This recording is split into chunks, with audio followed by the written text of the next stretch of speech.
Good afternoon, Mrs. Fowler. What brings you to my office? Well, I believe I may have a problem that's interfering with my well-being. Oh, how so? Well, ever since I was in high school, people have often called me immature. Immature? Yeah. Why would they call you immature?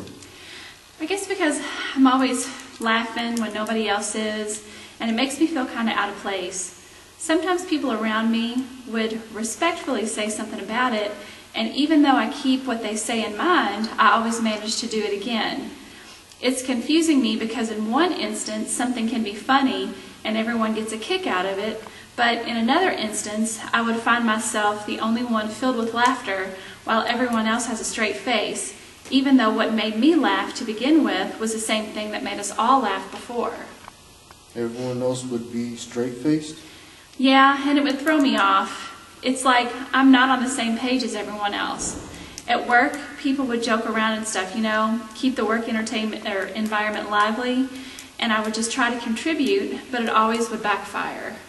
So basically, you're here to understand why you find yourself laughing in times when no one else is, which in turn puts you in an awkward position, especially in a professional setting, and therefore hindering your livelihood. Precisely. You took the words right out of my mouth. And I guess it wouldn't be that big of a problem outside of work. I mean, it's not like I would laugh at my own knock-knock joke in the middle of a funeral. It's just at work that it really bothers me. I received my second write-up for inappropriate office conduct last week, and now I feel as though I'm walking on eggshells. The office is still as lively as ever, but now I don't even take a chance of indulging in the delight for fear of getting fired. It sounds like your happy-go-lucky persona has placed you into the good old-fashioned 3 strikes and you're out rule, all because you and your office contemporaries are sharing a few laughs. Well, not exactly. You see, my desk mate told me that Sebastian, our boss, has a toupee. I later found out that that was one of the things everyone would laugh about, and last week when he walked into the office, he dropped his pen on the floor, and as he bent down to pick it up, he put his hand on top of his head. I've seen him do it a few times before, and I never thought much of it. You've seen him do it before and it wasn't funny, but now it is? Yeah, after I put 2 and 2 together, I laughed without hesitation. I thought everyone else would join in, but no one did. After my boss's face turned red, and before I went to lunch, he asked me what was so funny. I couldn't tell him the truth, and I couldn't find anything else to say, so he gave me a write-up. I don't know if I deserve it or not, but nevertheless, I would really like to get a handle on this before it ruins my life. What do you suggest I do? Well, we see where this maladaptive behavior takes place.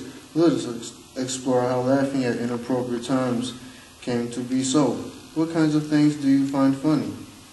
Well, nothing fills me with laughter like the Three Stooges. Nothing like a good old-fashioned knee slapper like the Three Stooges, but the problem is you're taking the Three Stooges to work with you. Sure, I guess you could say that. Well, I think I may be able to provide you with some assistance. Now that we have adequately assessed that issue at hand and targeted behavior, let's see if we can get more positive results. The office provides you with a stimulus for laughter, as well as the Three Stooges. Therefore, whenever you encounter something at work, that reminds you of the Three Stooges. You can't help yourself from having a good laugh, and your boss holding his hairpiece while he bent down to pick up his pen looks like something fresh out of the comedy show. Man, you hit the nail right on the head. Stimulus from the office would be a positive reinforcement. It livens the place and makes the daunting tasks of work more bearable. And you can verify its acceptable behavior by the specific settings because everyone else is participating in it. I bet there are a few occasions where your boss joins in, huh? Absolutely. We have just identified what is called positive reinforcement.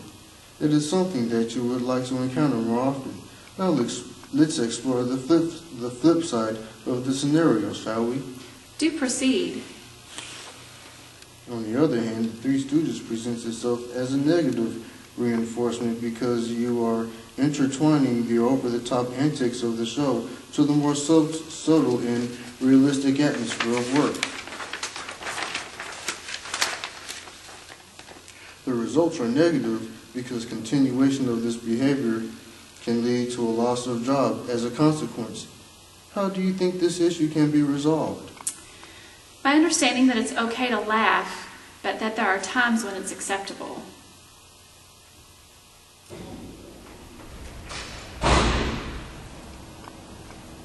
Times when it's acceptable? Yeah, I must identify appropriate times for certain behaviors by first analyzing the potential, what I have to gain and what I have to lose. It seems like you pretty much have it all in a nutshell. It's been a great session. Now it's time to go out and put this newfound perspective into action. We can even have a follow-up session to see how things turn out. Have a nice day. Thanks. You too.